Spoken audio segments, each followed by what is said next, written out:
two more. 1, 2, 3, 4, 5. One had 8. No, we don't have 5. Don't have 5. One over there. Where's Coco? Okay. Have a seat, young man. Liam, please stop. I make weird noises when I yawn. Don't judge. I am going to judge you, no matter what you do. Okay. Is everybody? All right. Could I get you all over here to also participate fully? Cool looking ropes. Alright, can you let the dog out? This is something No. that's supposed to be the last Okay. of my brother. This person has the talking stick and will be doing the talking until it is passed or leaned to someone else. Okay? Oh, that dog wants out? Oh, that's Coco. Know what that is? Okay. Yeah, let him out. Coco.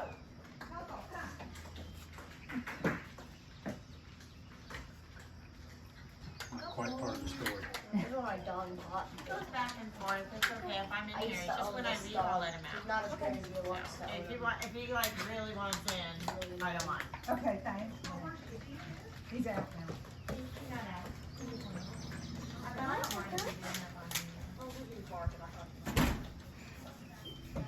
Well, I gave Coco Caitlin's bandage. I am, Here he is. he's okay. I'm gonna take him with me. I am Moses, and,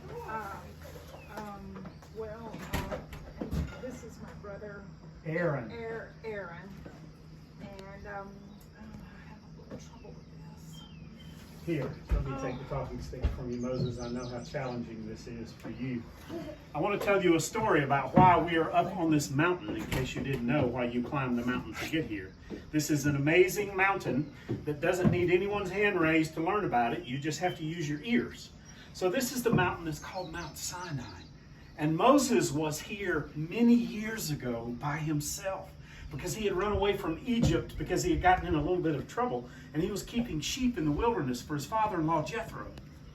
And Moses saw one day on the mountain a bush that looked like it was on fire. Looked like it was burning, but it didn't burn up. And so he went over to the bush, and we got over to the bush talked to him. And the bush said to him, I am God. And I want you, Moses, to go back to Egypt because you need to rescue your people. And you heard Moses struggles to communicate verbally with people. Very intelligent, very great leader, but he has trouble sometimes when he's trying to talk. And so Moses said to God, I can't go back to Egypt. I can't be the one that leads my people. And according to Moses, my little brother here, God said to him, well, your brother Aaron likes to talk. Let him do the talking. So here I am. But we have been through so much together, through the wilderness. Moses led our people out of Egypt. We went across the Red Sea. We had manna that appeared when we were hungry. When we were thirsty and thought that we would all thirst to death, Moses took this staff and struck a rock. And water came up like a fountain, and everyone had all the water they wanted to drink. And now here we have come back to this mountain because God called Moses back up to the mountain and said, I have a covenant. That is an agreement between me, God, and all of my people. And I want you to write down the words. Only it wasn't writing that he did because he didn't have pen and paper. He actually had to take a rock and a chisel and chisel the words into the rock. And unfortunately, I was down with the people while he was up there, and it took him so long to make those 10 words on the rock that were part of the covenant that we gave up on him. We thought he was never going to come back. We thought he ran away again. And so the people said, we need someone to lead us. What are we going to do? I didn't know what to do. I said, well, bring me your jewelry, your rings and your necklaces and your earrings, and we'll melt them and see what happens to them. And we melted them in the fire and we let them cool, and they formed something that looked to me a little bit like a cow, like a young cow, a calf. And we said, I said, well, this must be our leader now. Moses is no longer here. This calf must be our leader. And about that time, Moses came down from the mountain holding the rock with the 10 words on it.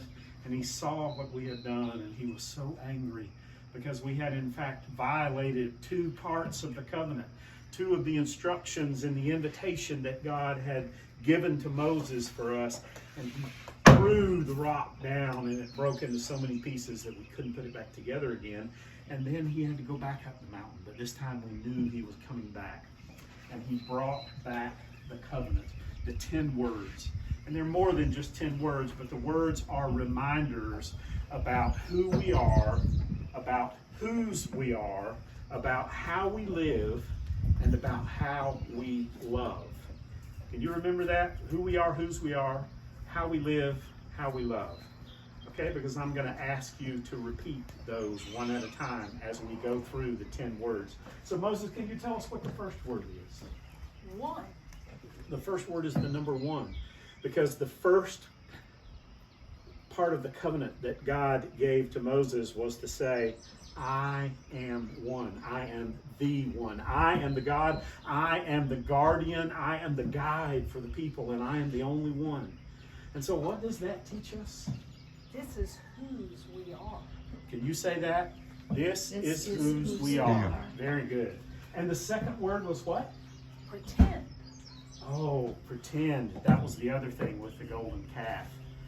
God said, do not make any pretend gods. Nothing out of gold or anything else that you look at and pretend it's a god, but also things like your possessions and your money or even your country. Those cannot be the things that guide you, the most important things in your life.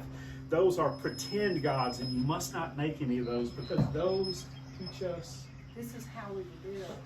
This is how we live. Hello. Try that again. This is is how how we we live. live. Very good. And the third word was what? Name. Oh, yes, God's name. God said, my name is sacred, just like each of your names is sacred, because when someone who loves you calls your name, you know by the way they call your name that you are loved. And God said to the people, keep my name in your mouth in love, and only use it that way, and use each other's names in love also. And this is how we live. This is how we live. And the next word was Sunday. oh yes, God said there is a day of the week that is set aside for joy and celebration, and most importantly, rest. To not do the work that you feel called to do all week long, because that makes you forget whose you are and who you are. So the day of the week that is set aside for worship is important. And this is... Oh, I messed up again, Aaron, but this is how we live. This is how we live. And another word? Parents. Oh yes, God said, listen to your parents and remember that you will be taking care of your parents. Parents take care of us when we're young, but there comes a time in our lives for most of us when we are the ones that are caring for our parents, and God wanted us to remember that because this is how we love. This is how we love. And the next word? Hurt. Hurt. Oh, there is so much hurt in the word. And God said, do not hurt other people. Do not hurt yourselves. The world hurts you enough.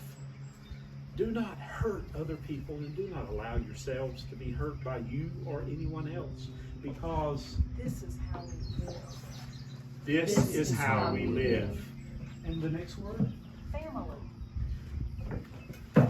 Love your family and take care of your family, God said, because family are the ones who love us, not because they know how to love us perfectly. No one is able to love perfectly, but family is the one that never gives up on us, that continues to hold out hope and love for us. And this is how we love. This is how we love. And another of the words? Things. Things. Oh, things. Do not want the things that others have. I remember seeing a very young boy one time at a gathering. It was like a picnic. And he walked around off of everyone's plate and he started grabbing things. Food off of their plates. And his mother said, Kyle, what are you doing? you can't take their food. And he said, but I want it. And his mother said, no, Kyle, that's not reason enough. Do not take others' things, because This is who we are. This is who we are. And is there another word? Truth. Truth. Oh, truth. The value of truth. God said, do not tell something that is not the truth. That is what weighs you down, because if you tell the truth, it becomes a part of your past, and you don't have to remember that you have said it. You know it is true, and you said it, and you can walk away and leave it. But if you tell something that is a lie, that becomes a part of your future, because you have to remember that for the rest of your lives, because you have to tell it again, and you have to tell other lies to go with it so people will believe you, and that is what destroys your life. Tell the truth, God said, because This is how we live. This is how we live. Another word? The last, very happy. Happy, God said. We need to learn to be happy with who we are and what we have, and not to be looking at what other people have so much and wanting that. We can want more, but not what other people have. We can want things for ourselves, because This is who we are. This is who we are. And so those are the 10 words. And now we want you to prepare your own personalized copy of the 10 words. So over here at the craft table, you're going to get to create your own decorated version of the 10 words. Follow this way.